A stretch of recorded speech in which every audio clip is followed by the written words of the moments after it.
My name's Darren Bell, and I lost my son Tanner. I lost my best mate Jackson. I lost my younger sister Erica. My father took his own life and left behind me and my 3 brothers. I lost my partner and the father of my 2 children. I lost my best mate, been friends for a long time. I lost my father, Paul, and I lost my younger brother, Jay. I lost my very beloved brother, whose name was Damien. I just recently lost my brother Tanner. I saw the detectives and that at my house, and then I just knew, because he was missing for over a couple of hours, that he was gone. The police had told us some rough details of what had happened, and then we were told to go to hospital. Don't know what time it was, in the middle of the night, and looked up to her. She was crying. I said, "Mum, what's going on?" She goes, "Dad's gone." My mate was found by his mum. I can't imagine anything worse in the world for someone to find their child dead. I was kind of yelling at the detectives a bit as if to find him, you know, like, this isn't right. And then once I realised that he wasn't coming home, you know, the sadness kind of kicks in. I was angry, more angry with myself because I'd had a bit of an argument with him. I just told him to sort of calm down and sort of settle down. So I kind of blame myself in that regard. It just all didn't seem real. That early onset was just unrealistic numbness. There was quite a bit of embarrassment for a bit to not want to tell people what he'd done, the fear of judgment. My first response was probably shock. He was such a popular kid. Damien was my only sibling, so I felt an intense sense of loneliness, and still do.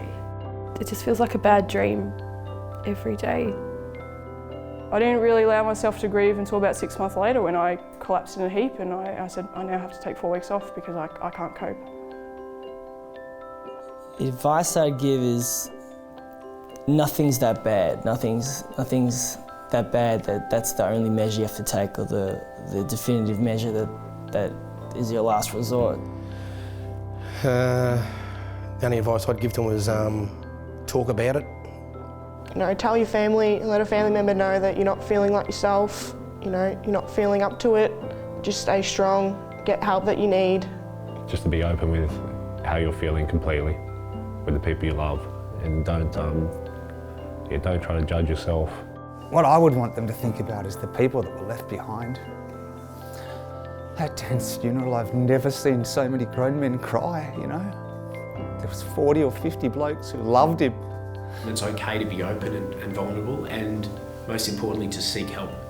Be honest with the closest person you have and be open with them, and if that means you're breaking down in their arms, then do that. And you're taking that first courageous step in your life, because there are people that want you here and need you here. And I would say to absolutely use those services that are offered, because at the end of a phone call is someone that can help you. There's people that love you and care about you and are there to help. You just have to ask. Reach out and allow people to look after you for a change. It's hard, and those who've been there know it's hard, and they will know how to take care of you in the way that you ask them to. It's probably the most devastating thing I've ever had to deal with. It's horrible, it's heartbreaking every day you wake up and it's not the same. Like, you look in his bedroom and he's not there, or he's not coming home. It's hard. I'd tell him I love him. That's probably the biggest thing. As a young boy, you don't think of those things to tell probably your father every day, but I couldn't remember the last time I told him I loved him. That's probably the hardest moment of anything other than seeing his mum at his funeral. Oh, that was a hard day. They might not have a support network or someone to talk to. It's amazing how many times someone can open up when you ask them, "Are you okay?" And they say yes, and then you ask them 2 or 3 more times, and eventually they open up about some of the struggles they're facing, and everyone is fighting a battle that we know nothing about.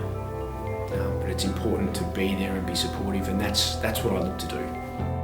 I never expected him to go through with suicide, because I thought that our babies would be enough to save him. I've lost both parents through illness. Then to lose your son, it's not good. Heartbreaking.